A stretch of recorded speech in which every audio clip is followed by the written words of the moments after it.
Well, and like you were talking I've with Carl, I mean, like there's still, you gotta tip your hat to being able to produce that type of volume at that level of consistency. You said like I was talking to Carl? Yes. Who's Carl? I don't know. Hey, pass me a beer. Look, at least promise me you won't drink. Alcohol always leads to trouble. I'm thinking, wait, did I hear him? Or did I think I combined that right, Kyle too. and Grant into Carl. I meant to say our good friend Grant. Who the fuck Our is acquaintance Carl? Grant from 3Sheeps. I'm going to say he's my friend because he's cool. Carl. That was so funny. Carl. When you're talking to Lenny and Carl. Hey, who wants to play Drink the Beer? Right here. You win. All right, what do I win? Another beer. Hey, it says we have a healthy stream. Just have a cup of coffee. There it is. Coffee? Beer. I'd kill for a beer. Cheap Chad's beer and a frozen. sympathetic ear. Step Oh, right son of a... Our hangout just ended, and we're still live streaming. So, hey, everybody, how you doing? We're going to get Chad back in here. Hey, oh. Gotta love it. I don't know what happened. Well, there is some technical difficulties. I like Chad's. There oh, we wait, go. his Hey, we're head just back. moved. Oh, hey. Hey, good to see you. Nice to see you. Nice to see you. Yeah. All right, there we go. Hey, everybody, Beard Up Podcast. Enduring a lot of technical shenanigans tonight. So, I suspect sabotage. sabotagery. Or maybe just pushed the wrong button. Nope, wasn't that. It was not my fault, bitch. Shut your face. Bitch, better have my money. Okay, so yeah, tonight we were lucky enough to interview. Tonight is special. Tonight's special. We did it. We just got done doing an interview with. I keep wanting to say Greg. I don't know why. That's next week. That is next week. 3 beers. I did. We did an interview with Grant Pauly from 3Sheeps. We meant to stream it, and it streamed to Twitch. So we have a healthy By stream. We just mistake. streamed it in the wrong place. Yeah, right. We just streamed to the wrong spot. It streamed in the wrong 3 hole. Sheeps out of Sheboygan. The wrong hole. Jeez, that's not healthy at all. Yeah, 3 Sheeps out of Sheboygan. Check tomorrow. It'll be up on the RSS feed and hopefully on the old YouTubery. So Yeah, we had a little bit of show. a little midwinter, late winter break.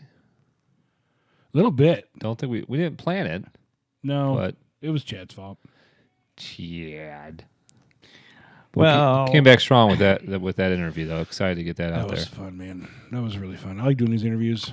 Well, and sort of in what's the word I'm looking for? In honor of Grant joining us, we do have a fun beer tonight. This is not new. I don't know if we have. I know. We 18 or 17. We reviewed both. Both. Okay, so this is not going to be a normal one. We're not going to do We're not going to do a review of it.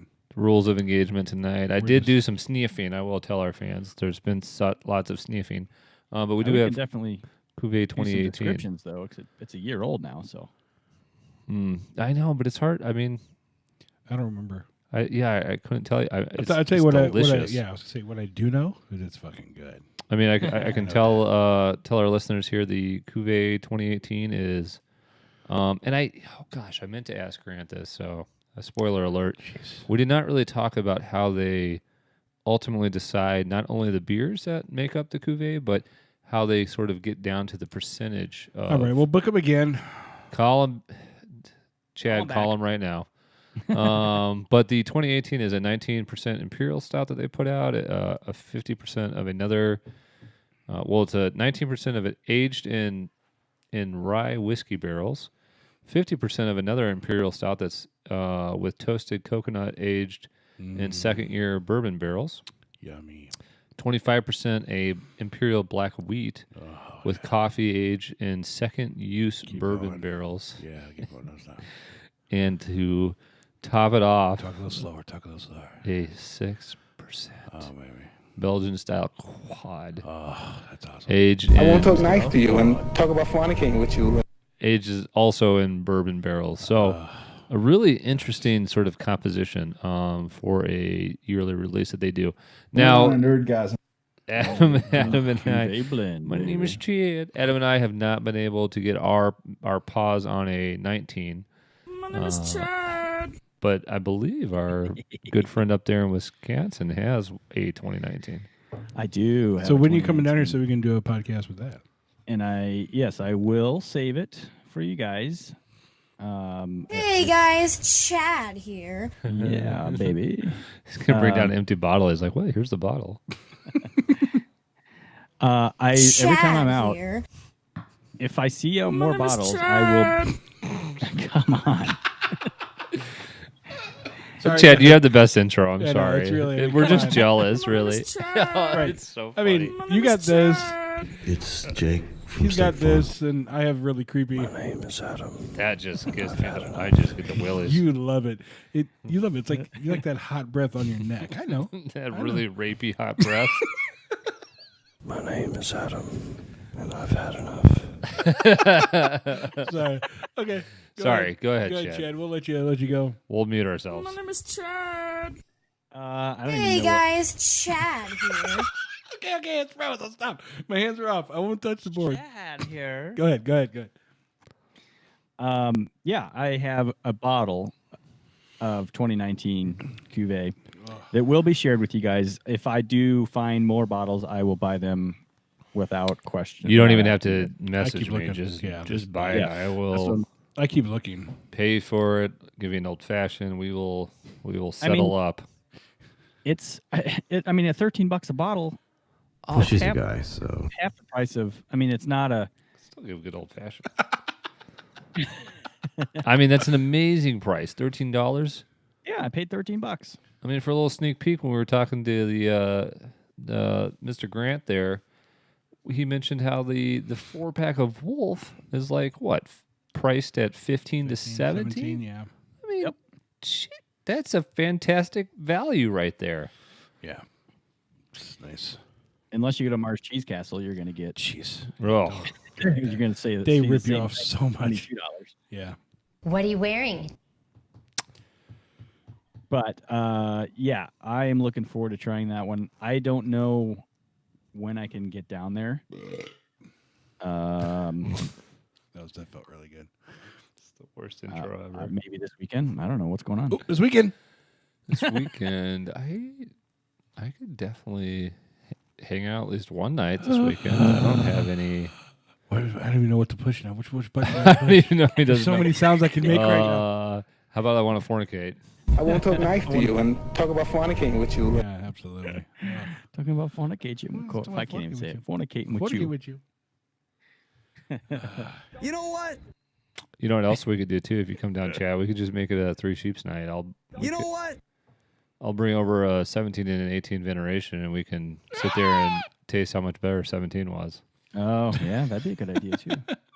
So we did an interview, like we What's, said, with what Grant is the tonight, date this weekend? and 20 seconds Friday. Okay. and I don't know how you guys feel about it. I mean, I thought it went really good. I mean, we've said we like doing interviews. I think this is going to be our new kind of format. Just fuck the beer reviews. Let's just talk to beer people. Yeah, I mean, I still think that we'll find our way to reviewing some beers, especially beers that are important to us. But I don't care if you like it or not. but the interviews, I mean, the people It's that we've fun. interviewed so far, it's fun. The beer community is just likes to talk, just likes to hang out. Drink. I mean, it's easy. Grant was a great guy. Great answers. Really sort of transparent with his thoughts. I really like the story of how 3Sheeps came to be. Yeah. And man, did he know his ingredients? Did he know what it took to get that thing off the ground? I didn't this realize he guy's had like doing everything. a culinary, right? I guess not a culinary background, but a culinary interest, right? Was that more of it? Yeah, An definitely. interest, an culinary inspiring interest. Yeah. Um, which I think, I mean, that transfers nicely into Absolutely. brewing beer. I mean, obviously, we've got some fantastic beers that come out of that place, Yeah, to get all the different flavors that Yeah. you're looking for, and to be able to pull them out and Yeah. and present them the way he wants them to be presented. They do a great job. He was, he didn't pull any punches in the interview. I mean, it was I never felt like there was no question that was dodged. Everything that we asked was answered pointedly, and assuredly. I mean, he just he was right on it. I mean, no hesitation. He knew he just knows what he was talking about. Yeah. It was a good old.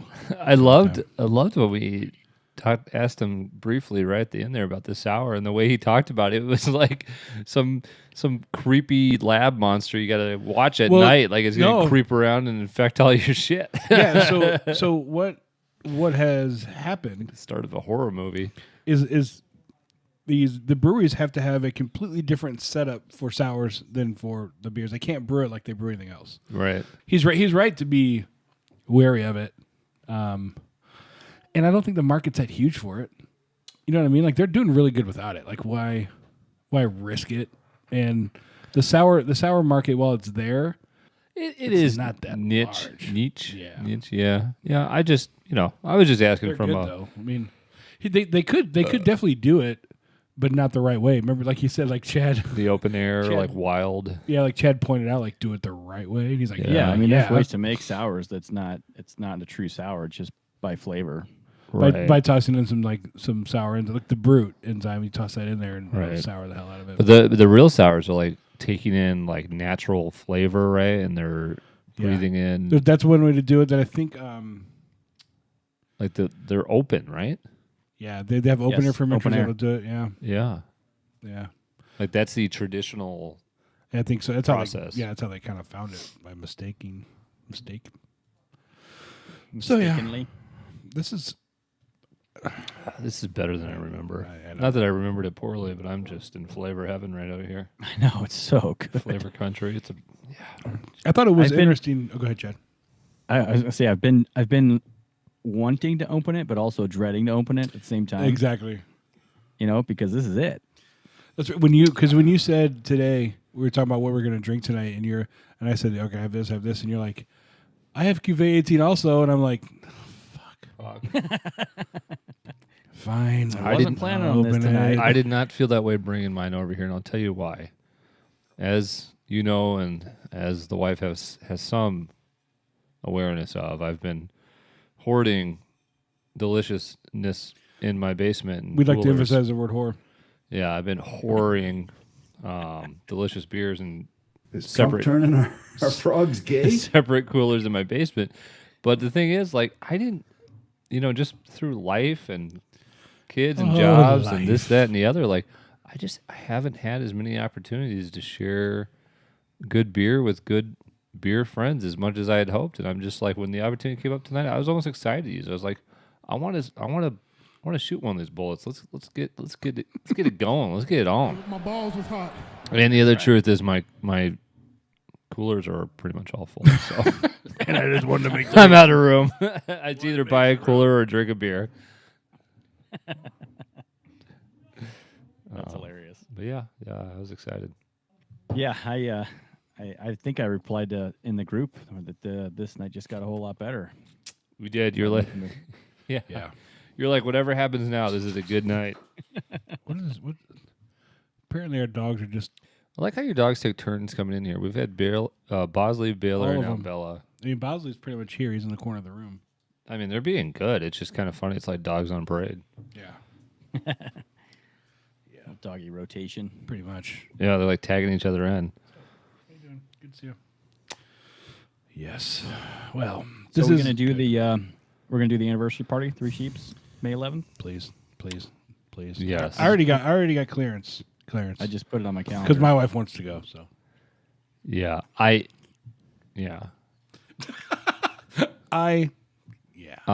Beer. Scheduling. I mean, depending on what time you're going to go up there, Adam, I may have to drive separate, but I'm not going to miss it this year. I just may have to leave more at like 1 o'clock, 1:30 as opposed to like 11. Well, it goes from like 11 to 11, so. Yeah, so it should be fine.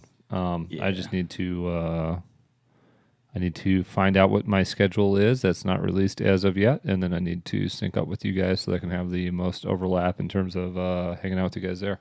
But I'm putting it on the calendar now. Just. I put it on my calendar. But are you going to do an event? Yes. And send it out? Yes. Well, now it's going to be doubled up on my calendar. Well, I'm going to have to go to this anniversary party twice. Well. My name is Chad. I want that Chad there. I want you to talk like that, Chad. I need you to work on that voice. Chad, I've been doing more of my check-ins. My name is Chad. I know. Just cracks me up every time. Yeah, I'll just start doing all my my tugboat videos in that voice. Yeah, give him a tugboat update. I saw tugboat update is awesome. It's I mean it's not done, but all parts are made. It's a complete boat. So it's almost tug time. It's almost tug time. It's not floatable yet. It is floatable, sure. It would float or it would not sink. No, it's done. It's just not. I mean, I got to sand it and finish. If there was a paint it. zombie apocalypse and you had to quickly get away, could you rig it to start going and jump on and escape? Well, I would need to throw a battery in it, but yes. Okay, so sand. And I could get away at 5 miles an hour. Well, you'd be in the water. I don't think zombies can swim. Hopefully, they're slow zombies. Yeah, I'm excited. This next video I'm going to post is the one saying, "Is this the mini tugboat? All parts are done." Yeah. So, what is the weight capacity? Like, how many of us? No, one of us. It says, and only me by myself. It wasn't a dig. I was wondering, can the 3 of us cruise around at 5 miles an hour? No, just drunk. It'd be close. Sit right back and you hear it. Tale of a faithful ship. It says that it handles 2 adults and 2 kids. I mean, I am a child, so I don't think that understands what they're dealing with. Here's my idea. Oh shit! After, can you pull me in a little like raft? you're on the right track here, Jake. What I'm thinking about doing a tugboat is one of 2 things: building a party barge. That would be amazing. I can push it around with, or building a floating tiki. Just build a floating tiki bar. I mean, build like a little pontoon type platform that it can just pull. Where it would either just be like a flat barge where we just put lawn chairs out on it. Yeah. Or I'll go out and do a tiki bar. Yeah, I love it. And then just push it around with a tug. We'll put the Beard House logo on the tiki bar. That would be awesome. I got a Beard House chub just envisioning this thing. Is there anything going on in the beer world we should talk about?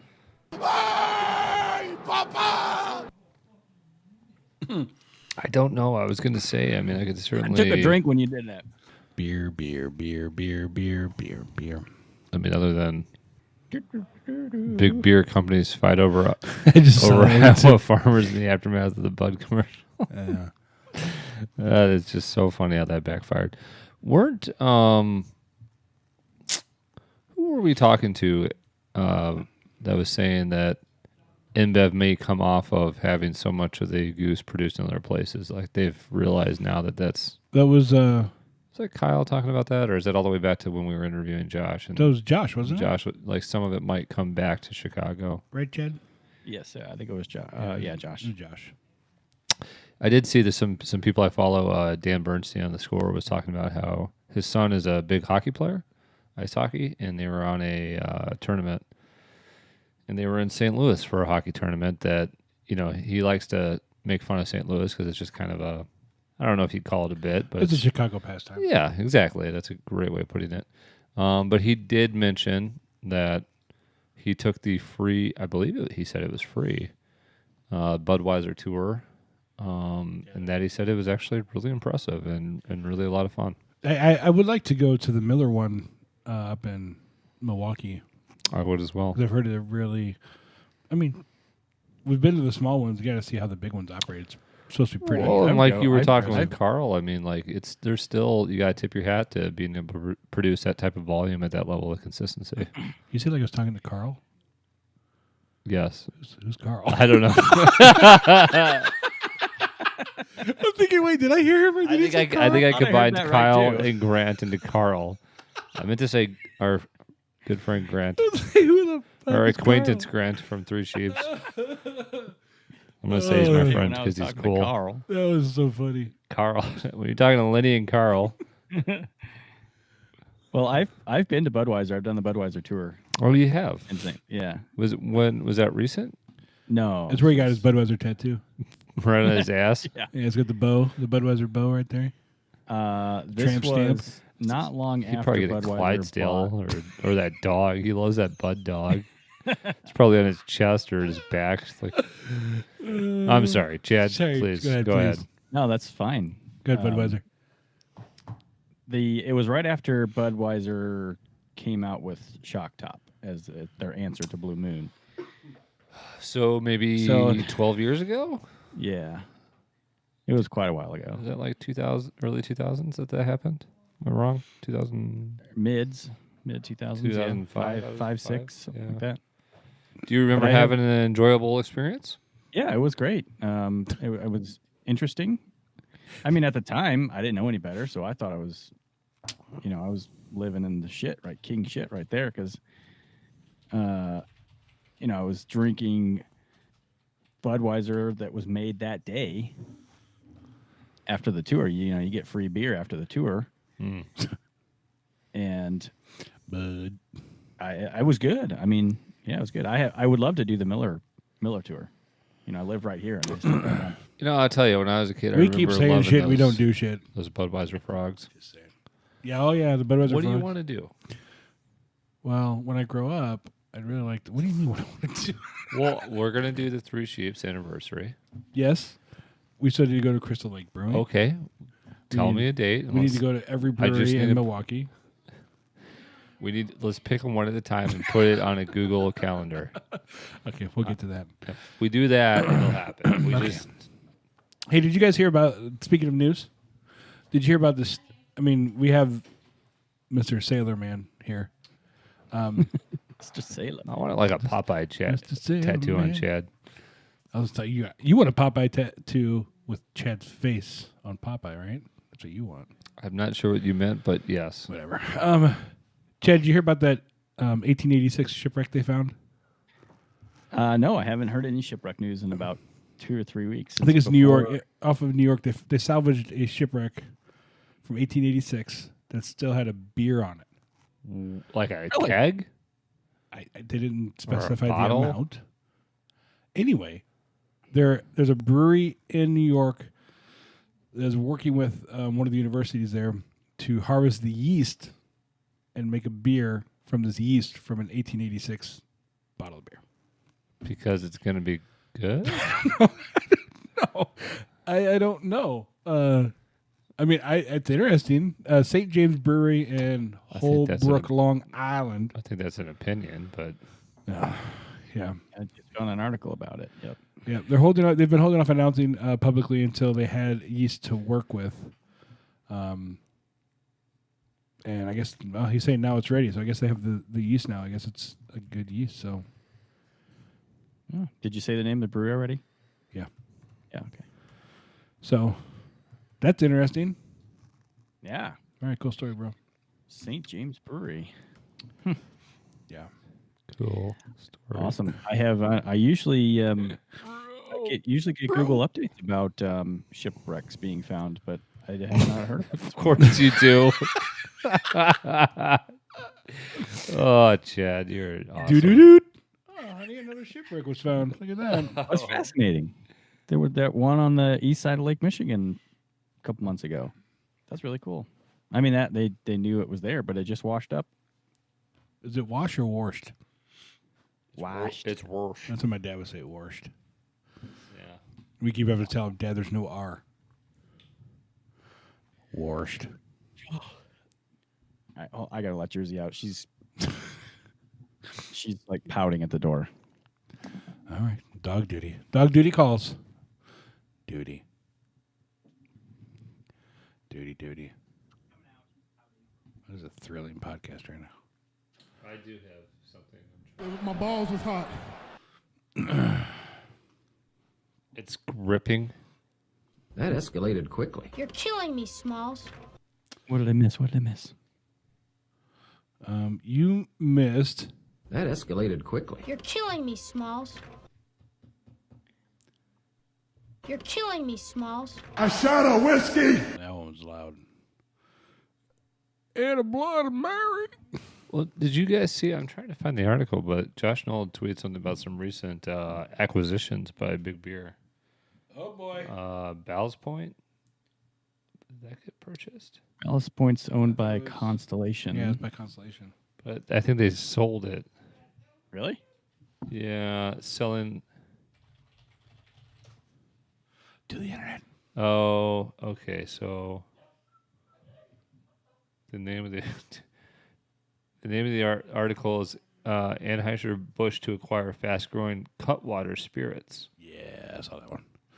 Yeah, so Cutwater Spirits had originally done Ballast Point that they sold to Constellation, or whoever made this. That's what they did originally, and then this is like their second project. This is spirits, right? It's hard liqueurs. Hard.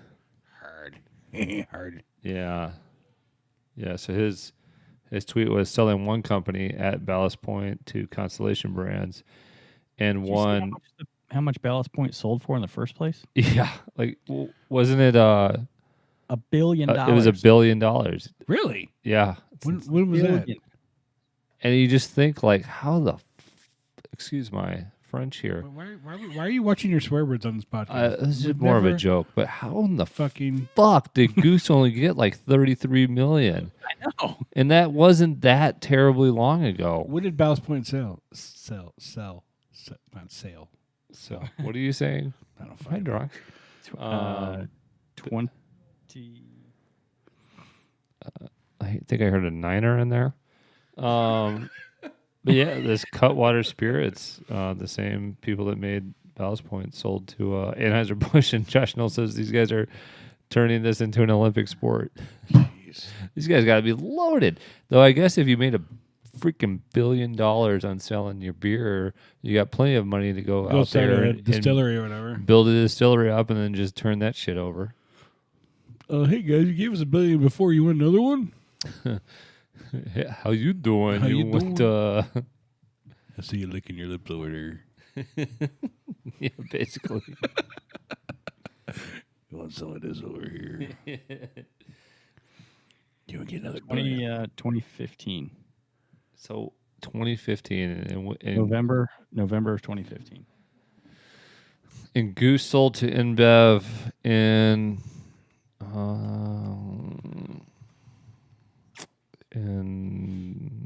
Come on, you read the book.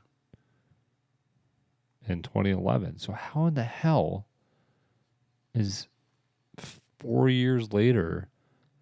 And I don't know off the top of my head how many barrels Ballast Point made, and maybe Goose is more recognizable to me being close to Chicago and not necessarily, at a national level. That's not true. But how in the hell is this the difference between 30-something million and a freaking billion? I know. What? Well, it was with the brewery and the distillery, but still. So, yeah. I mean, the distillery is not worth almost $1 billion by itself. No. No, you can get equipment to do a reasonable production for, if you get some used stuff, 500,000. If you get some top of the line shit, a couple million. I mean, that doesn't get to $1 billion. I don't know, man. That's a crazy number. I don't know, but when they got that check, I mean, they must. I don't know how they hid their smile to sign that before somebody was like, "Wait a minute here." We did. That's what we should. That's what we should ask Grant. How much for you to sell out? Yeah. That would have been a question. Because I mean, let's be honest. Dude was awesome, but he did look tired. It's got to be exhausting running your own. I mean, he knows the ins and outs of everything they're doing there. So great. Well, I bet that guy runs 14, 16 hours. I was gonna say that guy's probably working 12 plus hours a day easy. And we just made him stay up later. Yeah. So Grant, how much would it take for you to sell out to Anheuser-Busch? Well, I mean, we don't have to say who it is, but just in general. Let's say I'm a big beer company, right? Owned by some Brazilian entity. Just hypothetically. Just hypothetically saying. How much would I have to give you for you to sell me your company? Constellation Brands 2017 revenue $7.3 billion. Shazam. Well, Total they're heavy assets investors of- in the weed market. Total assets of almost 19 billion. Pivot. So we tried Cuvée. What did you say? 11 months ago. Yes, 11 months ago was our 2018 Cuvée review, and a year ago was our 17 review. We did one right after the other. Does anybody remember what it tasted like a year ago? I don't, but when I looked it up, I gave it a 4.75 to 2018. What did I give it? You gave it a 2.5. Lying sack of shit. Thanks, Chad. I think that I gave it a 5. I think I'm on the secret scale. The secret. Let's see. I got 4 check-ins. My name is Adam, and I've had enough. That's how I feel right now. I have not had enough. There's a 5. I drank in the shower one time. What? You drink Cuvée in the shower? Who drinks Cuvée? Cuvée is not a shower beer. I did. I wrote best shower beer ever. So Oh, apparently my I did. What the fuck is going on up there, Chad? You're killing me, Smalls. June 20th last year. Oh my June God. 20th, I drank Cuvée. There's gonna be like you're gonna find out that a neighbor like disappeared that night, and they're gonna have to deposition everybody, and you're gonna be in there talking to the cops. You're like the night of June 7th. What were you doing? I was in the shower drinking a beer. Cuvée 2018. I just watched a video on my phone. And that's when the cop bitch slaps you. You don't drink Cuvée in the shower. Yeah. Who drinks? This guy's lying. Nobody drinks Cuvée in the shower. Nobody drinks Cuvée in the shower. Come on. I had to be drunk because I took a picture of the bottle. You think? Yeah, we figured that out. Wait, but thank you. Hold on. Wait, let me finish that sentence. Yeah, you took a picture of the bottle. Where was it? No, in my backyard. It's sitting on the ground. In my backyard? Is that a euphemism for something?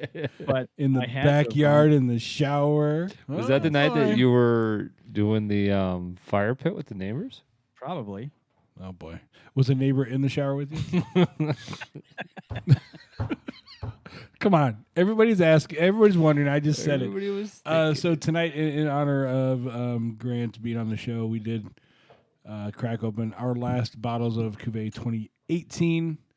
So if you're listening to the first part of our stream or the first part of the show, it's an 19% Imperial Stout, 19% Imperial Stout, aged in second use rye burls, 50% Imperial Stout, roasted coconut aged. I already said this. 20% Imperial. I said, did you not hear me say? If you weren't listening at the beginning of the stream, did you not hear me say that? I'm repeating it for the people. Just a review. Oh, jeez, 25% Imperial Stout black and 26%. Okay, fine, whatever. What do you think of it now? Numbnuts. If you guys can't get along, I'm not going to give you 2019. This is a 5. There's a ton of flavor here, and the steel line from A Chad. year later, he comes up 25. There's nothing that I can find that I do not like about this beer. This is good.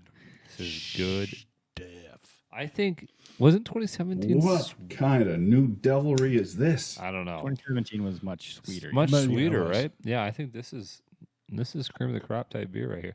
I don't know if I'm right. Oh boy, I'm bubbling around the secret. Boy, is Trump turning our frogs gay? I'm not quite going full scale secret, but I'm contemplating it. I think if Chad, if you do show up this weekend. Oh, by the way, I got clearance. I can come down. Clarence, Oh shit. So Chad, when you come down this weekend? when you come, Down this weekend. That's tonight. All the way up. God. Jesus Christ. Oh boy. That escalated quickly. All right. It will be interesting to try this because we just had this now. You know what I mean? Like to be able to try the 19. I hope Carl doesn't listen to this. He's like, who the fuck is Carl? It'll be good. And also, if we do the 17-18 comparison with Veneration, we're going back to the interview that we didn't really talk about. I thought it was interesting that his reasoning was the drop in ABV because I don't know. I saw lots the of lack of articles flavor of that. Right. The lack of flavor to me, though. Like the flavor to me is not in the ABV. But that was a movement, right? To do. Well, yes. Smaller volume, smaller ABV, and make your beers more sessionable. Right. Basically, we've talked about talked about that before. That's like a new. It's a strategy. New thing coming up within Yeah. the health and fitness people. Want a lower ABV. Have reached craft beer, and yeah, it's fucked them. Look, go ahead and have your Michelob Ultra bullshit, but stay away from the craft. God damn it. But yeah, that's kind of a new thing. A lower ABV. People want to be able to drink more and not get wasted. I asked him directly. Did you sound like a monkey there? Somebody did a little. I don't have a monkey sound here. Sorry. I asked him if they had any actual. I think I said KPIs, but data. You did say KPIs, and I think he's like, "What the fuck?" We're all corporate on this. Well, I thought that was a commonly known term. It is commonly known, but acronym. I mean, key performance indicator. What are you wearing? I thought I was looking for him to say. She sounds hideous. Well, she's a guy, so something to the effect of, "Well, we have distributed 10% more." He was expecting a corporate answer. He knows his business shit. I mean, he clearly does. So I was looking for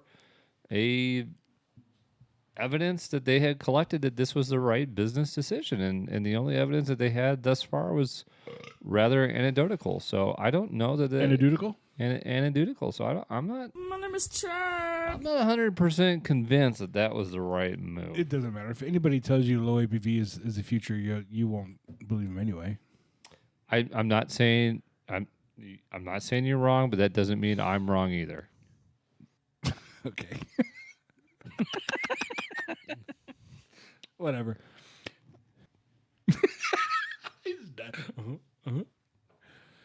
All right. Well, this weekend, I guess. Yeah, this weekend. Let me know what days. Went on a nerdgasm. He scores. You know what? You're like my wife when you get in space. You just get lost. That's fair. He never gets laid. Miss Britt is helping with a new litter of puppies this weekend, so I can either day is fine. What? Not ours. Are you going to get a new puppy out of this, Chad? Yeah. No. Is there some chance of that? He already has happening? like 15. I was going to say, I don't.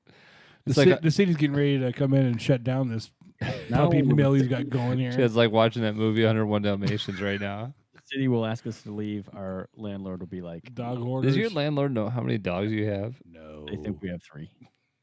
And how many do you really have? 5. And soon 6. No. Soon No. 6. 6 is good. Mark my words. 6 is good. Chad. Seinfeld reference. Oh, yeah. My balls was hot. I just got to do number 2.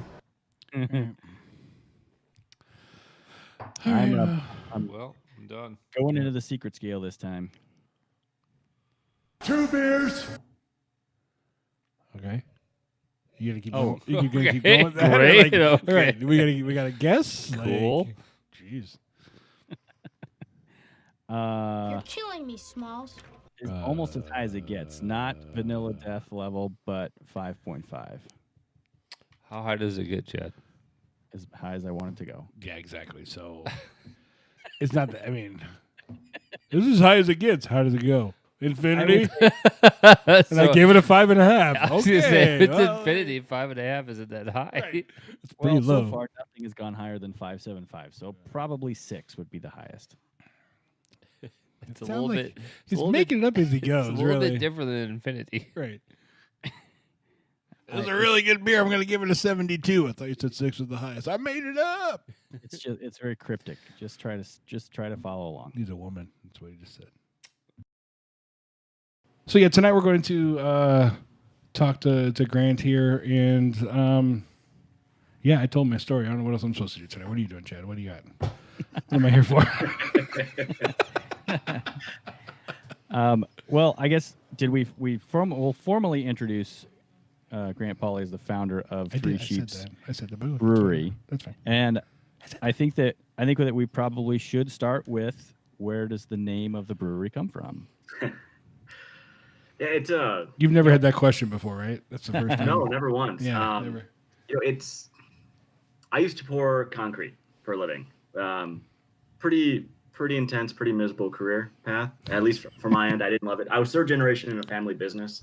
Yeah, my dad enjoyed it. My grandfather loved it, and it really just wasn't for me. And once I got out of it, I really appreciated not hopefully having to do something serious for the rest of my life. So when I started the brewery, I realized I had a great opportunity to go down a very different path. So we thought, naming the brewery after a grammatically incorrect, fluffy animal, kind of an homage to 3 Sheets to the Wind, was a good way to take ourselves too seriously. We like to say we're serious about the beer, but just about nothing else in life. So the name fit. There's really no sheep legacy to it on that end. Just a fun name that kind of lets us be who we want to be and make the beer we want to make. I wonder how many people come to your brewery and think if they don't know where it's at, like, are we going to some old sheep farm or something? Like, what are the beers going to be themed like? It's pretty typical. Also with our original branding, having the sheep tap handles, things like that, it didn't hurt their cause or their opinions that matter. But I think we've done a nice job changing that over the last few years. Now, how long have you guys been around? When did this whole thing start? It is just about 7 years now that we've been open. We lived in our first brewery, which was a former brew pub that went out of business. We were able to take over the equipment and turn it into a packaging brewery. We were there for about 4 years, and outgrew it much faster than we expected. And then we were able to move into our current facility, which is a former Coca-Cola packaging operation. So it really allowed us to expand into a much larger brew house, packaging, loading docks, big cooler space, a nice 10,000 square foot tap room, and gave us a lot of room to really kind of dial in and, manufacture beer, make sure, which allows us to much more easily make sure our beer is consistent, allow us to focus on, those flavors and everything that's important and sure it's the same every single time. Also then get a little more experimental because we have a lot more room in our brewery now for the barrel aging stuff. And we have a 2-barrel pilot system that we're brewing on every week. And really getting to R&D much more than we were before. So it's that's been a treat. Now, speaking of the same 6-pack every time, you mentioned that. How hard is that? We always hear brewers say they kind of admire the macro guys, the Bud and the Miller, because they get it the same every single time. How hard is it? When you're doing a veneration or whatever, that it's like I need to get it the same. It takes work. It takes just being extremely anal. You're note taking, making sure that you, especially for beers that you may only make twice a year, making sure that your notes are consistent. Your yeast generations, your cell counts, your oxygen level, all the little things that go into it besides just your base ingredients, making sure that they're sourced from the same people. Your grains change every year, making sure that you're still getting the same type of grains and also the powers that have in them. Hop oils, making sure that those are consistent. I don't know that I would say it's hard because you're able to do these things because we went back to school for brewing sciences. We have the technical expertise. We have a PhD microbiology on staff that kind of help us on that end to make sure that we are always solid. Yeah, that was a nice addition to just what we had. It's back in the day. Louis Pasteur. It was how he made his money. He went around breweries and convinced them that if he could teach them about yeast, they should pay him a lot of money. And, he started producing beer faster for them because he understood yeast. And, it's that science side of it is so crucial that I think as long as the brewery's invested in it, you can make consistent beer. You just have to be willing to put in the time and the effort and frankly, the money to it. Great. Can I ask, going back just a little bit, where did the passion for switching to beer, after transitioning out of concrete come from, beyond just being an admirer or a drinker of beer? Were you home brewing with friends? Was that something that... I was. I was started homebrewing right when I about turned 21, right after college. My wife and girlfriend at the time gave me a homebrew kit, kind of as a lark. I had never thought about homebrewing. I was really just getting into craft beer. A good brown ale was super exciting to me at that point. I didn't really appreciate it. But homebrew shop opened up in her hometown, and she decided to just get that for me for a gift. And I brewed the first batch and just loved it. What was it? What was your first? It was a brown ale. Oh, okay. Brown ale, and thankfully I didn't screw it up so badly that I wasn't turned off to it right away. So I kind of just kept going, and my folks are great cooks. My grandparents were phenomenal chefs, and I never really appreciated cooking.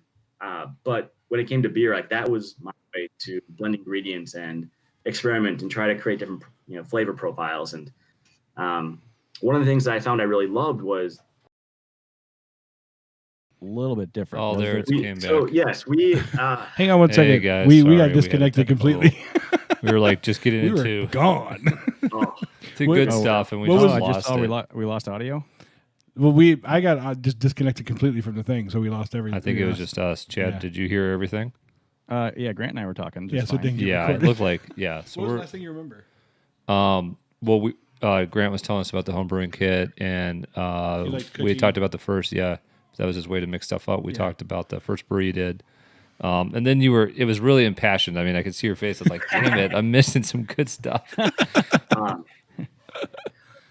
No, I mean, I think it was just more the appreciating the repeatability and kind of realizing that as much as I love to experiment, I love being able to make it again and again, which is manufacturing. So that kind of once all those things started to click in my mind that this is what I enjoyed doing, the idea formed that maybe this wasn't a terrible career choice. And maybe we could go down this road and try it.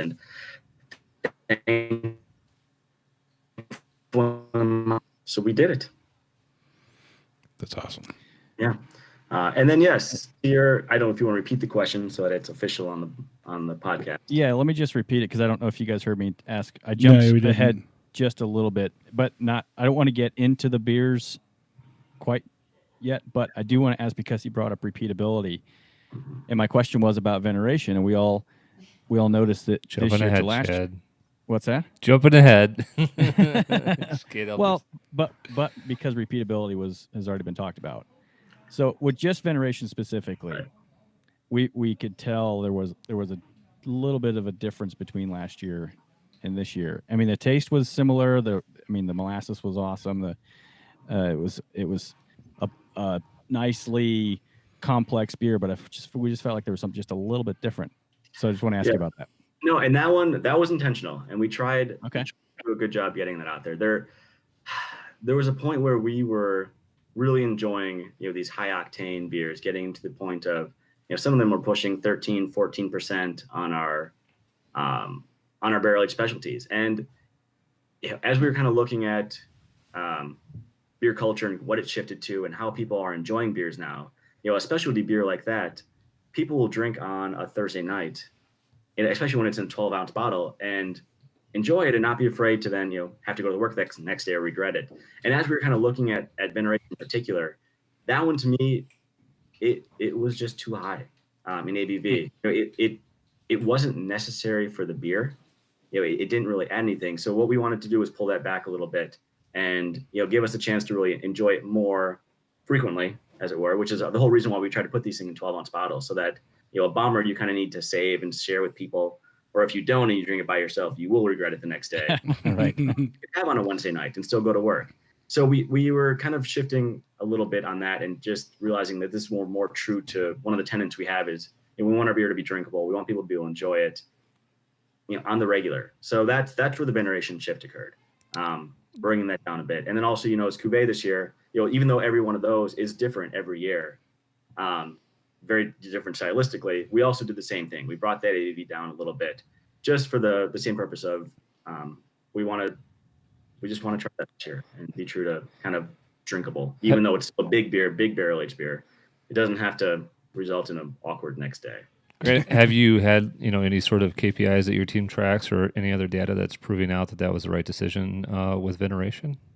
Thankfully with our tap room now, we get a lot of feedback on both, every day. Our bartenders it was nice. I feel we don't really run a typical bar. Our bartenders are there as kind of liaisons to 3Sheeps. We want them to understand our beers really well. We want them to know what's coming out new, and we expect them to give us feedback, and they do. So we've had some people who really love the high octane. Overall, though, it has been received extremely well. People have really enjoyed it.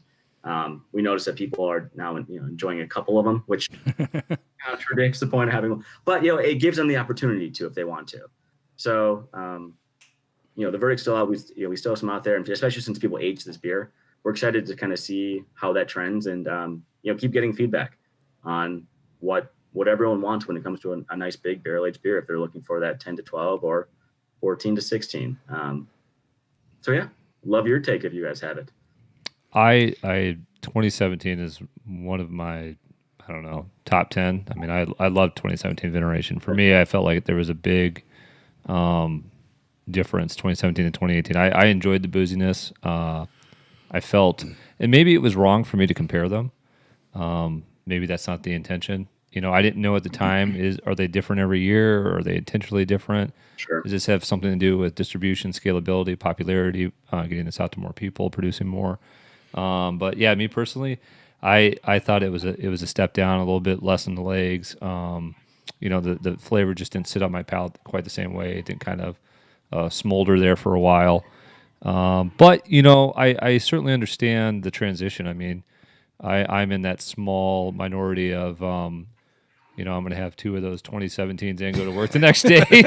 So, you know, maybe I have a problem. And, you know. Jake is always after the high ABV. I'm a big fan of high ABV. I love that booziness. Yeah. Jake, if you got a problem, I'm in big trouble. So if there's a stash of higher Veneration ABV somewhere that you know, you didn't distribute to the, you know, the populace, let me know. I will pay money for it. Good, hard. Sounds good. Well, sorry, I jumped ahead there just a little bit. We can come back to the brewery before we jump into some of these beers that we specifically were set out here to talk about. But how many people do you have working for you? We are up to, it's 28 full and part-time total between the brewery side, the tap room, and general sales. So, you anticipating growth in 2019, like significant, like headcount, sales growth, distribution growth?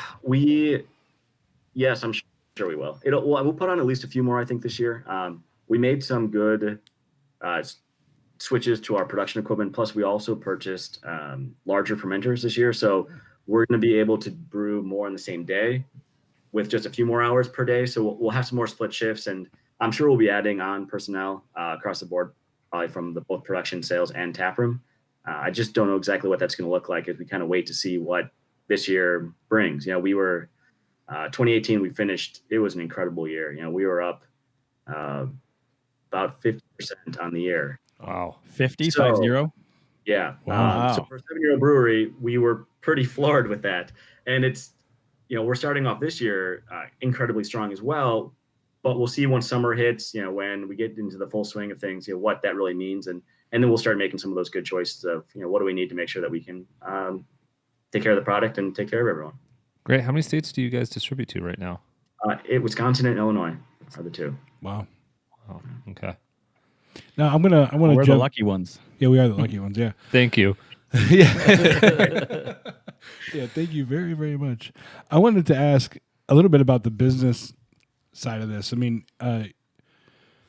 you know, when you decided, okay, I'm going to open a brewery, you know, like I said, I had actually looked into it rather seriously, did research and stuff, and then it's like, I'm not willing to gamble that. I mean, it does seem like it's a gamble at this point, and craft beer is, I mean, everybody every year says, oh, it's coming down. I don't really know either way on that, but you know, it's not an easy business, you know. No. And it's extremely competitive. It's expensive to get into. Or it's very expensive to even get into. So I think that was our biggest obstacle when we were trying to, you know, put the business plan together. Was the necessary capital just to sort of get off the ground, and you know, can we afford to, you know, sort of take a hit the first couple of years as we build up awareness and production, and I think we were mostly just kind of scared off by the initial investment just to get going. Yeah. So where was your mind at when you decided I'm going to do this? I mean, did you have family you had to convince and talk into? Did you? Sleepless nights, or we were one of the rare cases that we don't have any outside investors. We have a traditional bank that has financed our entire operation. I was lucky enough that before this, when I worked with the family business, I got to do a lot of our, amongst other things, financial projection planning, and thankfully my numbers year after year were very close. So when I went to the same bank and banker and said, you know, thinking about starting a brewery. Here's what I have. He kind of knew that it wasn't just a napkin paper scratch, and they were willing to talk with us about it. So they were willing to finance that first brewing equipment, kegs, anything that, frankly, if we failed, they could sell and not lose their shirts on. We just had to more or less cover any kind of working capital, ingredients, things like that. And we were able to do that because it allowed us to, as soon as we opened, we started with a statewide distributor. So we kind of, once that first batch was produced, it was sold. We brought the cash in from the first batch, allowed us to pay for the batch 2 and 3. And, we never started off with like a lot of these breweries who have all these, sometimes jealously multi-million-dollar investors. So they have all these bells and whistles. We really, if we needed something, we needed to figure out, how much beer do we have to sell so we could buy that and add that. And, we slowly piecemeal got our way up there. And as we kept growing and we kind of kept showing, we hit these different milestones of, we're maxed out. Here's where we plan to go. If we have this investment, will you help? The bank kept saying yes. And even for our moving into the Coca-Cola plant, which was kind of a whole nother level of investment from, just taking over kind of some old equipment. We showed them plan. They helped us put it together. We were able to get an SBA loan to kind of tie in with their portion of the loan. And kind of away we went. And that's where we are today. So yes, heavy debt load. Wouldn't change it, but can't wait to pay it off. That's awesome. Yeah. With your current facility, talking about the growth of the brewery, that 50% last year. What's your projection on the facility that you're currently in? Are you going to be able to remain there for a long time, or? We are, yes. We can kind of say we can do 35,000 barrels there comfortably. Just adding more fermenters because our the infrastructure is there. The brew house can handle it. The utilities, our bottling line, things like that. So we just need to keep adding fermenters as we grow and adding shifts on that end. And and then I think we could probably do upwards of 50,000, not very easily. Adding fermenters outside. Because once you get to 150 barrel fermenters, they can handle a Wisconsin winter because your temperatures aren't going to change that much. Things like that we can do. So I think we're good for a while. I don't know what that while is, but pretty massive brewery. So I would love to just cross that bridge when we get there and enjoy it until then. Because I'm pretty happy not to have a construction project this year. It'll be nice to just 1 year focus on beer. Now, can the big fermenters handle a polar vortex over and over again? That's what they tell us. Now, the people who have to handle them outside, I think that's where we might get a little crazy. Right. That's the problem. Yeah, definitely. Well, if you've been to even like New Holland, they have those huge fermenters outside, but they have like an 8-foot ceiling. So your cones are where you stand. You're inside there. So you pretty much just put a lean-to up on the bottom, but the rest of it's outside. Okay. So, probably something like that. So we'd still have a little climate control and ease. Grant, I've been wanting to ask somebody that runs a brewery. Were you impacted at all by the government shutdown in terms of getting anything approved? It was close. We have a loan that just came through that it was not an SBA loan, but any loans that we have to be just kind of rubber stamped by the SBA if the bank's going to do them because of how our loan structure is set up. So we have these new fermenters. We have 4 new 90-barrel fermenters coming in, and the money was held up and back. So we were getting a little nervous because, as much as the tank manufacturer wants to take us on faith that they'll have their money, they like to see it from the bank first and then out there. So thankfully, it did not hinder us. They were able to we were able to do all the shop drawings, things like that. And just as we were starting to have to figure out if we needed to look at alternative financing for it, we were back in business. So label-wise, it didn't really affect us. We have our stuff pretty well planned out for the first half of the year. So it was just the little thing about new tanks that just a minor detail. Minor detail. Yeah. Well, you had mentioned the 35. You've got capacity to brew 35,000 barrels. We love the capacity of barrels that you have as aging barrels. So where do you foresee the barrel aging program going? Is that gonna continue to be a big thing with 3Sheeps? I hope so. It's something that we are all very passionate about. It's just another flavor for us to play with. and I love what age can do to certain types of beer. There's a point where you get into a 10% stout. You shouldn't be serving that fresh unless you are just brilliant at what how you're manufacturing and how you're playing with it. That, when you kind of get that mellowness, a little bit of oxygen on there, you get the oaky notes. You just can't do that with regular beer ingredients. I love it from just the culinary side and just the process. It's so what the word is. It's a romantic process. Brewing manufacturing, we're all in stainless. Everything's fancy, and you get into barrels, and you're just putting barrels. And you're rotating, and you're tasting, and it's so sensory. Unlike a lot of everything else is just getting so technical that there's just a nice kind of a fun, hands-on element to this that we really enjoy, and also I love that we were able to do it in 4-packs from the majority of our stuff for 12-ounce bottles, and making barrel aging approachable and obtainable for a lot of people, and being able to do Wolf at a depending on where you're purchasing it from, a $15 to $17 4-pack. It's a really nice opportunity to provide just a great value product to people who may not be able to get that. So yeah, we'll keep doing it. That's a fantastic value. So something that we've always been fans of, Grant, can you talk a little bit about the history and your personal sort of observation, opinion of your labeling? Yes. Because it's a little different. We've had a few iterations coming through the years, haven't we? We've learned a lot. When we opened up, I know I did not appreciate the importance of marketing, especially back then when there were maybe like in Wisconsin, 65 breweries for the state. Good beer was enough to stand alone on. And,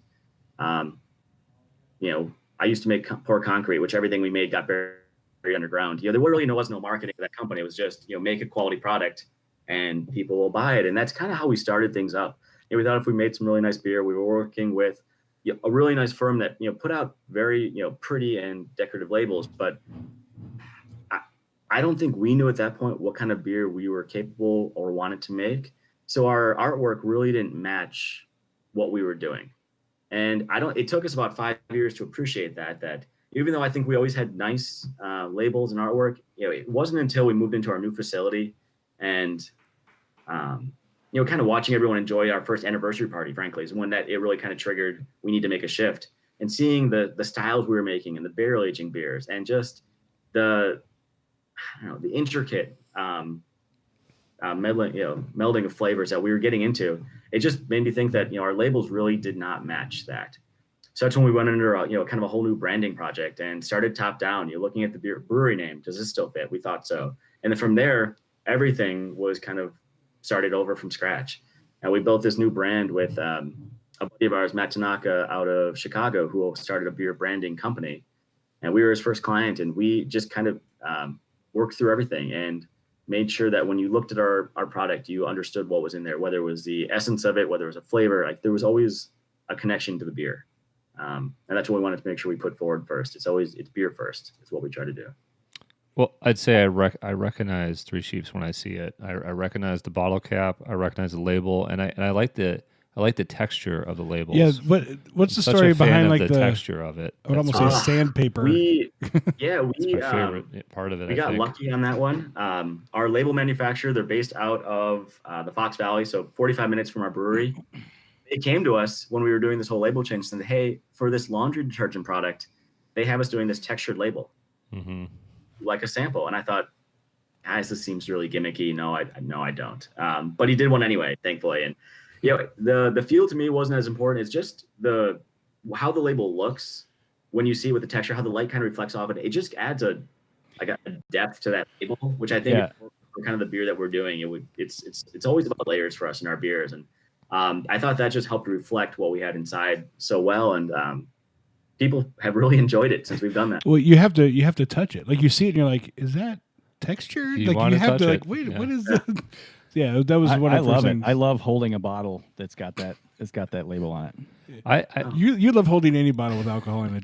Yeah, but it does give it I think it does add sort of a shade or something that gives it this classic look. But in a way that's sort of like comfort foodie, not like in a snobby way. Like it's I like the labels. It's good stuff. Oh, thank you. Now, how do you come up with what you're going to make next? Is it? I know you guys have the pilot program. I've had some of those, in the tap room and stuff, which is always fun. Which, side note, real quickly, one thing I love about 3Sheeps that I don't see at a lot of the other breweries is that when I go to the tap room, I know I'm going to get something that I can't get in the store, which to me is a benefit. Then, because that's the whole point of going. If I'm going to go to your tap room, but I can just go down the street to the store and get it. I mean, it's a nice environment, but I got an hour and a half to drive to get to 3Sheeps, so I need it to be worth the drive up there. So when I'm getting something that I'm never going to be able to get down here, and I know nobody around here is going to get, it makes it a lot more fun. So is it just, you're come up with an idea, throw it in the pilot, put it up in the tap room, and see how it goes, or much more planning than I'm making it sound really simple? It's it's all over the place. I mean, sometimes. For the pilot system, we love keeping that thing turning because, water slides is still our flagship. And as much as, we love making it 2 to 3 days a week, it's always nice to do something else, and the pilot system lets us do that with just kind of reckless abandon, so to say. We want to brew an Oktoberfest, we can brew an Oktoberfest. We want to try something with ghost peppers.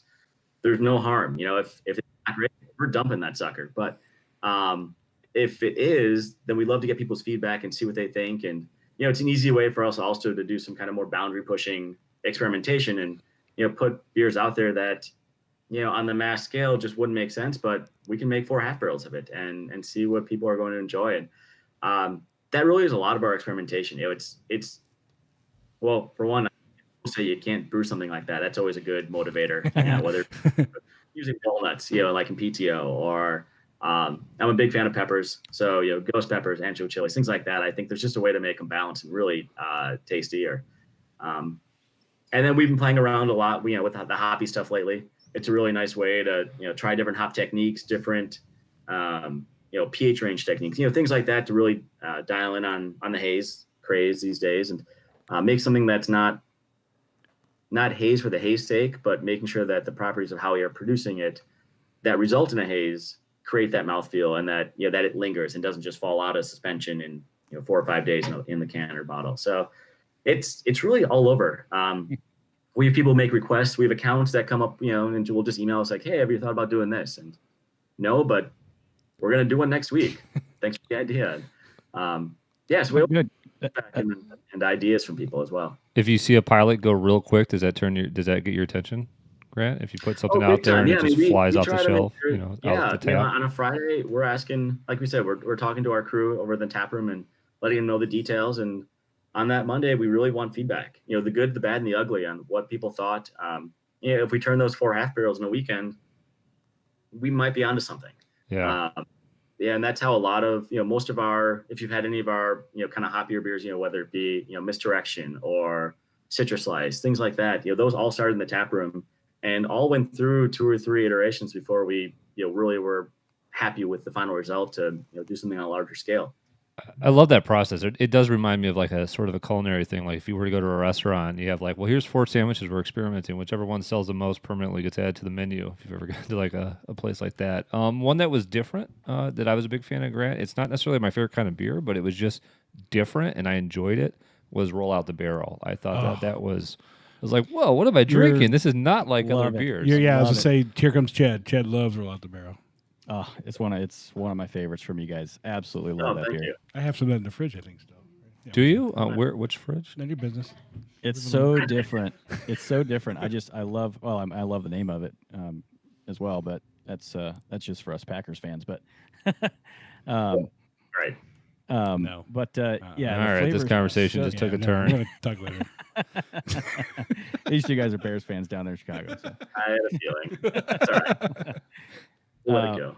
Yeah. But that beer, every time I drink it, I just feel like I'm drinking something really, really special because there's nothing else out there that I've ever had that's like that one. Oh, thanks. I love Belgian yeast, and I mean, Frank, I love, as much as I love using bourbon and rye whiskey barrels.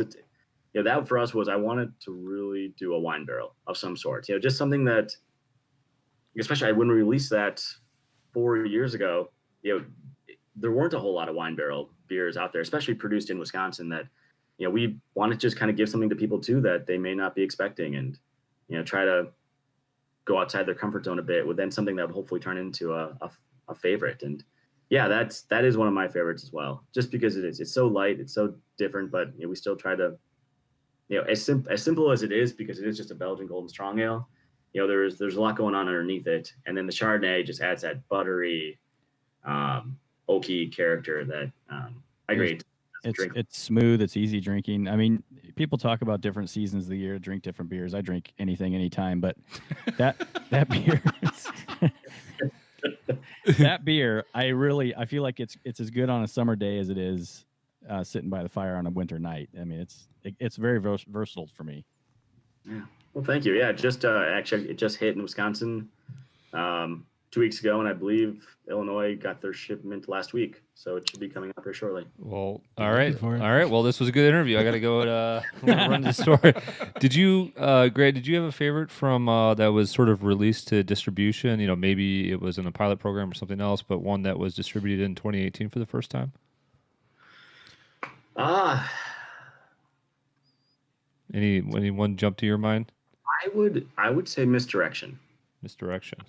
Only because, one, it was the first time we released a 16-ounce, a can in that kind of hazy IPA category. Yeah. And it used Idaho 7 hops, which I just love that flavor profile. And, the whole impetus of creating that style, and also Fresh Coast, came from a beer that I had when I went out east 3 years ago for my sister's wedding.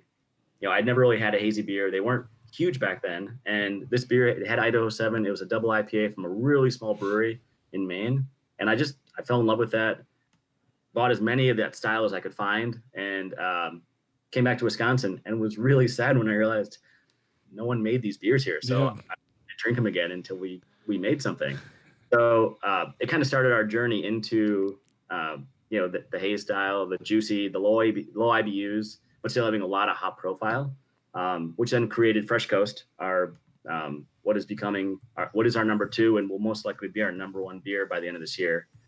So then to be able to take that back, when we went into a kind of our big hoppy program, the first beer had to be Idaho 7, because that's kind of what inspired this whole thing for me. And and it, we repeated it this year. It just came out a month or so ago, again for the second time, and I've drank my fair share of that beer. So. Now, you mentioned the haze craze.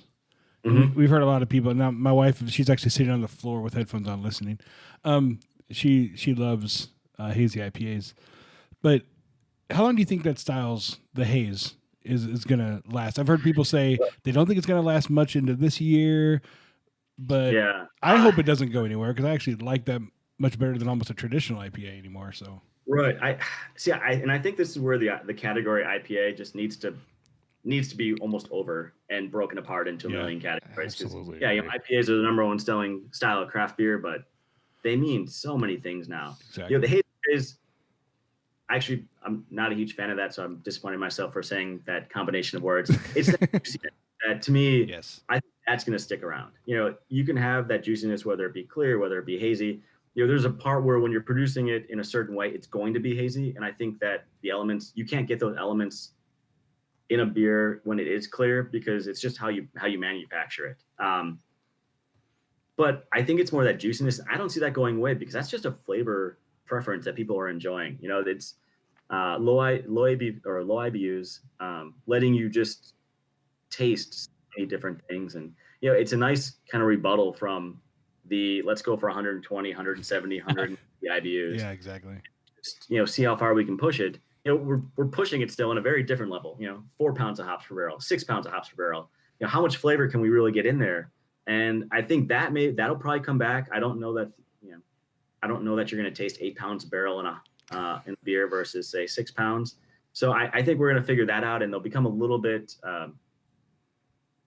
The production may become a little more consistent, but I hope this style doesn't go away, because it's delicious. I just hope we can come up with having it called the juicy style, I think is great.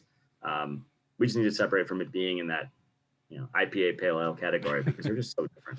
Yeah. And one of my favorite well, it's IPA, I guess again, but more recent ones is the brewed IPAs. That's really one that I've started liking. I've been grabbing whatever I can find. Revolution out of Chicago makes one that, you know. Are they doing? All right. Yeah, that it's pretty regular in our house. So any plans of messing with something like that, even in those new styles? Yeah, come this summer, we're gonna play around with a few of those, and just see kind of what flavor profile we may want to go with. It's again another one of those. I like the idea of it. It lets you, the malt is so clean, almost non-existent, that it really just lets you highlight any other flavor you have in there, which is primarily a good fruity, juicy hop. But I think it opens up what beer is to a lot of people. Gives people an opportunity to may not like beer to kind of get into it and find their way. Beer isn't that macro lager that they may have had when they were 17 and never came back. It just means anything now. So yeah, we're gonna dabble and play around with it and see if we come up with something that we think we may want to try distilling, or if it just becomes a taproom only thing on occasion. Grant, what I want to thank you for that came out in 2018 that I just thought, I don't know that it'd be hazy, but definitely juicy. Really enjoyed that Tropic Coast that you guys put out.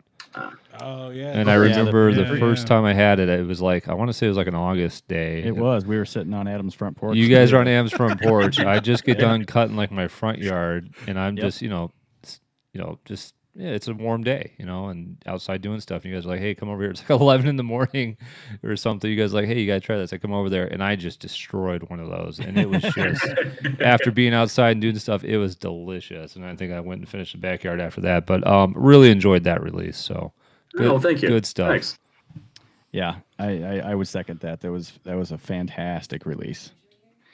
Is there more? Is there more in the Coast series coming on? Is. Yes, we're actually coming out next month, March 15th in Wisconsin. We'll have Double Coast, which is really a pretty traditional take on Fresh Coast, but double dry hopped. We're calling it a double pale ale because we can, and why not? Right. So yeah, about 8.1%, and it is going to feature Nelson Sauvignon hops. So just for another little take on it. So that'll be the next one in the iteration, and then we'll have 2 more coming out this year after that. So Grant, when you're when it's been a long day and you want a beer, I was gonna ask this question. Go for it. Do you have like a I don't know. Do you drink some 3Sheeps? Do you have some other favorite craft breweries, or do you maybe just have like, a Miller Lite, a Bud Light, something, domestic that you just reach for? It's easy, it's consistent. Like, what does Grant drink when it's been a long day and he feels like having a beer? Yeah, and you can be honest here because we've talked to. You're in a safe place. Brewers. You can tell us. Nobody's gonna hear it. What was that? No, I mean, it's all over the place. I pretty much like all forms of alcohol. Well, you fit in very well around us. If I'm at a ballpark, there's just something about having, if a High Life, I can get it in old style. Yeah, it's appropriate. At home after a long day, I'm usually reaching for either, a Pilsner, a juicy pale, something low ABV, refreshing, that sort of thing. Whether it's ours or someone else's. Normally, the cheapest beers I can drink are ours on a weekday. Sure. What my fridge is stocked with. But then weekends, it's all over the board. We're good friends with those guys, Central Waters, so I enjoy a lot of, especially a lot of their stuff. They've got some good beers too. Their brewmaster is just putting out some incredible beers right now. Their barrel aged stuff, of course, is top notch. So they make some tasty things. Friday night typically is a wine night, my wife and I, just to get away from beer for a little bit. And huge fan of bourbon and scotch. So I think I kind of hit every level there. Yeah, you covered all of our habits. Yeah, cheers to the bourbon. I just finished a little bit. Yeah, I saw that. I had one downstairs before we were chatting, and I wasn't going to bring it up. I thought, no, that's the beer podcast. It's more appropriately called an alcohol podcast, really. To be honest. Yeah. Well, there's a local. I'll tell the story, fellas. There's a local brewery here, Only Child in Gurnee, Illinois, and we were at their anniversary party, and we noticed somebody right through the middle of the tap room carrying a case of Miller Lite. Well, that's kind of interesting, right? Well, he walks it off into the back, and the owner goes into the cooler, comes out with a big old glass full of Miller Lite, and he has a Miller Lite T-shirt on. At his own anniversary party. At his own anniversary party. We're like... And for context, what's up with this? For context, we were reading the book by Josh Knoll about Goose Island and selling out, barrel age and selling out. So we were kind of in this state of very InBev kind of thing going on. So, but sorry. So we were just like, what is happening? So we pulled one of the taproom manager, Charlotte, aside and asked her, and she's like, it's not a big deal. Like, this is what you ask any craft brewer around. Majority of them will drink a Miller Life or a Miller High Life. And I've read other interviews, heard other interviews of other craft brewers, and almost always Miller Lite comes up. That's the one they drink when they're not drinking their own. And so that's why we asked you the question, because we were trying to see what you're going to say. Yeah, it's right. It's that kind of double-edged sword. To me, a High Life is. I'm from Wisconsin. Before I knew craft, I knew High Life, and so there's always that place that has. The other side is, when you look at kind of like that book was, as that book stated, there's just when you look at where a lot of that money goes when you're supporting those companies, right. To the lobbying efforts, and we felt in Wisconsin, and we were actually the first brewery to fall under the new laws after Miller and others were able to kind of change them, such that we couldn't serve food, we couldn't serve wine or spirits in our tap room, right. Things like that. That all happened right before we got our licenses, and that stuff is happening in every state. There's always those battles fought. So it is that tough one. I do enjoy a good High Life. I will admit, when I think about it, it's a little tougher to swallow. But they're making good beer, and even like Goose Island, those brewers, I've known them for quite a while. They're great people. The guys who work on the floor, the social media crew, that kind of local group of Goose folk who were there before. Yeah.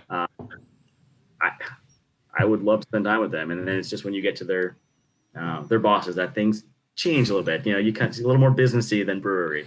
We, in our house, my wife, we definitely have Miller Lite in our house. And the way we justified it to ourselves is we spend a shit ton of money on craft beer. And so then we spend the $14 on the case of Miller Lite.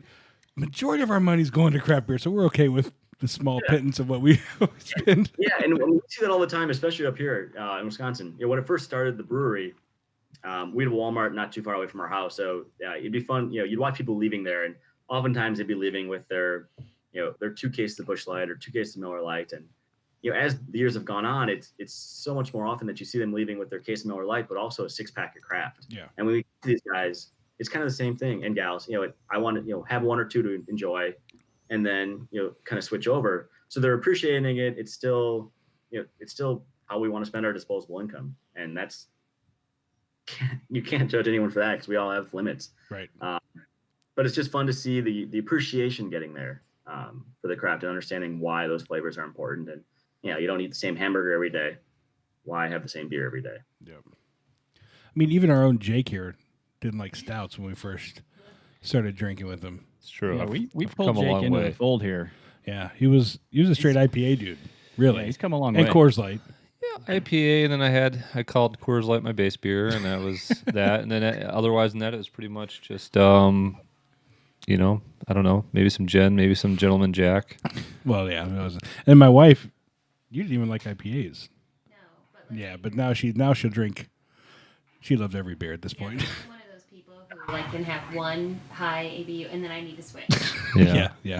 She's low tolerance. Well, I mean, you never forget your first IPA. I mean, it's such a. I mean, we're trained to not like bitter things because typically they're poison in nature. So you have this IPA style, and what am I doing to myself? And then you kind of start to appreciate what it does to the rest of the beer, and it takes a bit of time, but it's strange now too when I have conversations with people that don't consume very many IPAs, and they'll sip something while drinking the same thing, and they'll take a sip, and to them it's very, very bitter, and to me I'm like, well, oh, there's some bitterness there. Like I've, But like, yeah, you're like, that's not bitter. What are you talking about? yeah, Isn't it's it? just, but it's changed because I have such a regular consumption of that bitterness that the palate's just adjusted. Yeah, I think early on I was a big Three Floyds fan. So there was a lot of those going on. Zombie Dust was the. I always really liked the Gumball beer Head. choice. Yeah, that was a big favorite of mine. Yeah. Yes.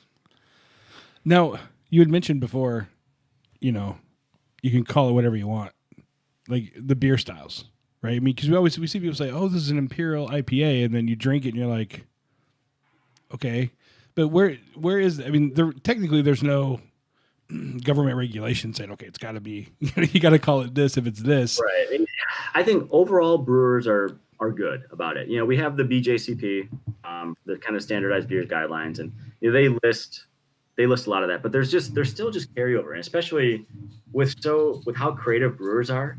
You're coming out with these things faster than they can update the categories. So, like juicy pale ale, Northeast pale ale, East Coast pale ale, that it took them 2 or 3 years to put a name to that. So you really kind of had to fit it into, well, is it a pale ale because the IBUs are low, but the alcohol might not fit within pale ale category, or do we go IPA because it has the hop profile and everything else that fits an IPA, but it doesn't have the IBU. So, there's been some leeway, but they're doing a nice job of, updating a lot of those standards. And, now it's that juicy hazy. So we have a category for it. And then there's those things where you kind of get into like triple IPAs. I don't know what that means. Your single, double, and triple, the Belgian styles, which makes sense because they're all different styles in themselves. So when there's a point where you have a beer that's outside of a category, you need to take some liberties with it, and just you're doing it so the consumer has a better understanding of what's in there.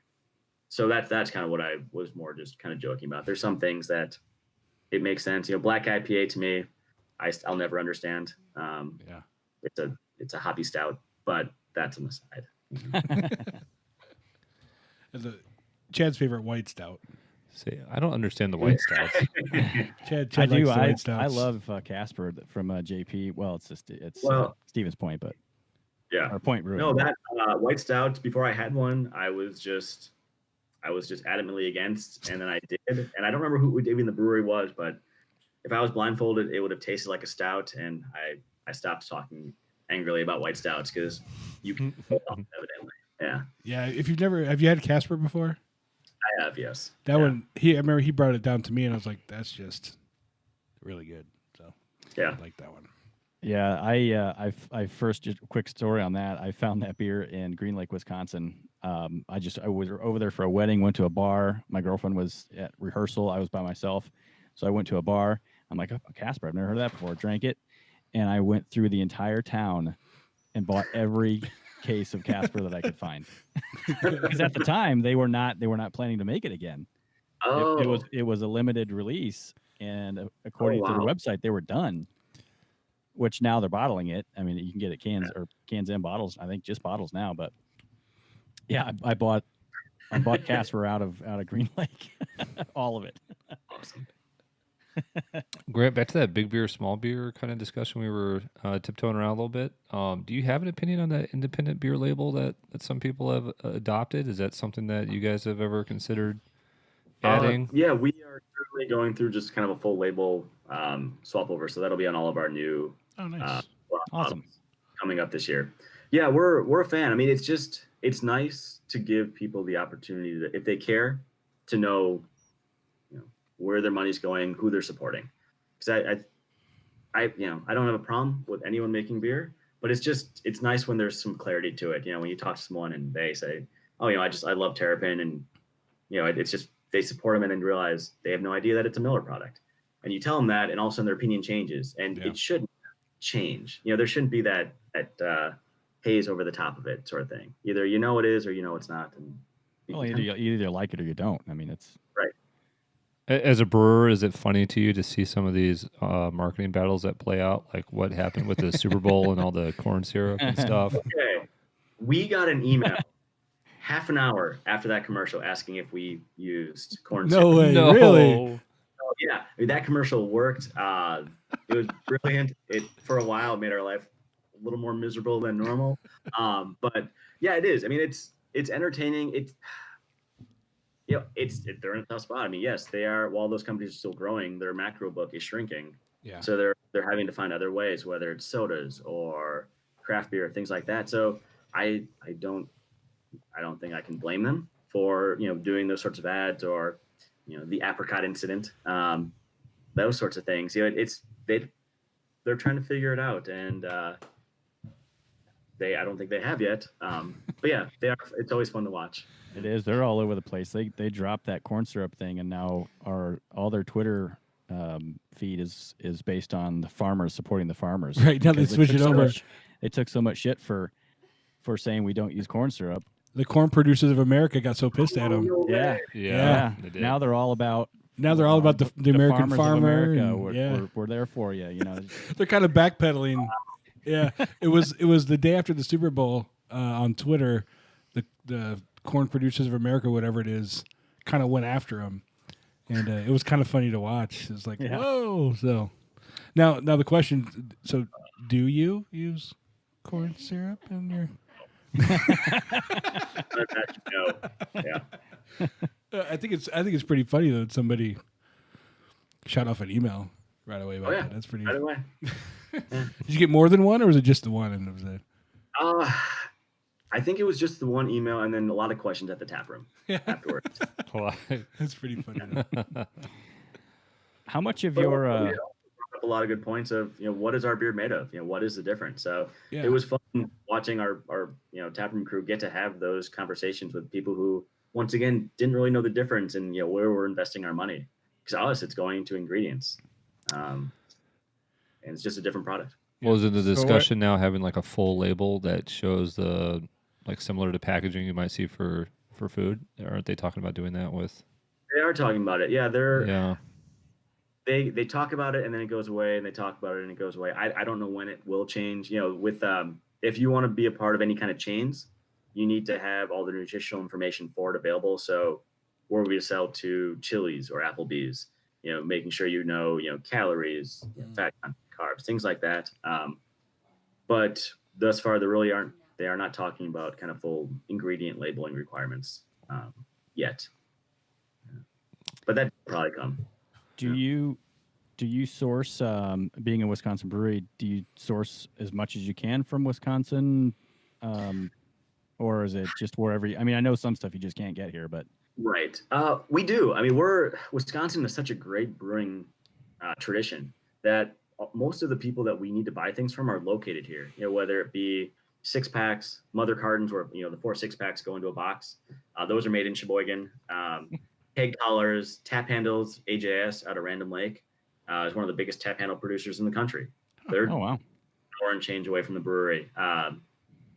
Keg tape, malt, all comes from Breeze Malting, which is 45 minutes from our brewery. They are a massive operation that ships specialty malts around the country, and we just happen to be the closest, packaging brewery to their facility. So we got lucky there. We can really buy just about everything we need in Wisconsin except for yeast. We still get that from the kind of the big guys, Y Yeast and White Labs, and then also hops. We're getting better in Wisconsin, and there are some good processing operations where farmers can add small acreage and not have to pay for all the equipment. They can send it somewhere and just pay a per pound price to have it processed into hop pellets. But they're still not consistent. The crops are too young. So once they get a little more consistent, we'll be able to integrate those into more of our year-round beers. But right now, it's so important for us to make sure that water side's fresh goes. They always taste the same, and we just can't do that with the Wisconsin hop yet. I didn't know they were growing hops in Wisconsin.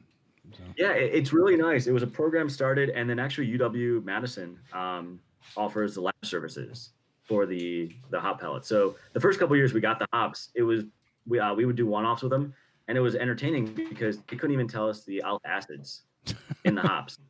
We'd be getting these hops in, and then having to make like little hop teas, comparing them to our regular hops, and just try to ballpark where it was.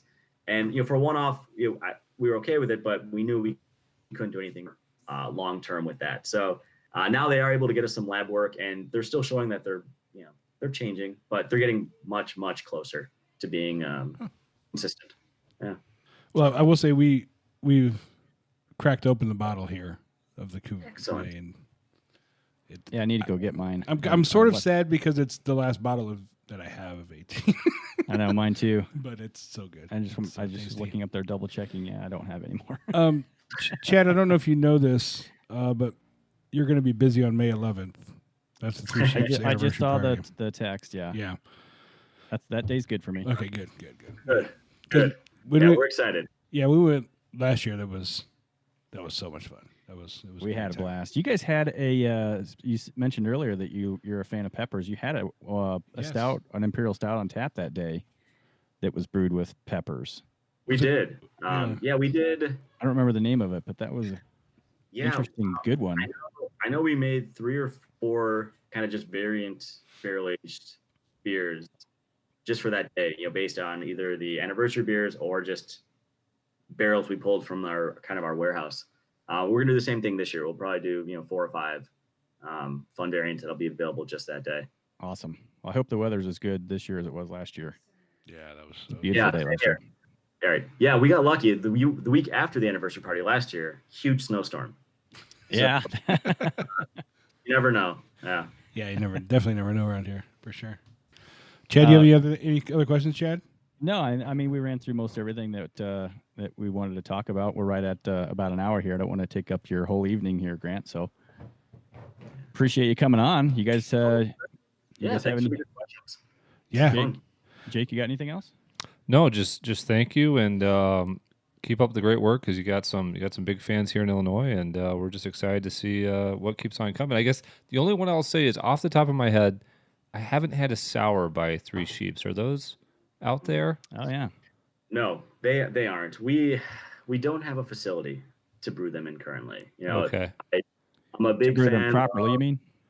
Exactly. Yeah, there you go. Exactly. Make sure that our other beers don't become sours as well. Yeah. I'm a big fan of not letting any cross contamination happen. There's too many horror stories, and especially with our barrel warehouse being so expansive, the concept of those things turning just terrifies me.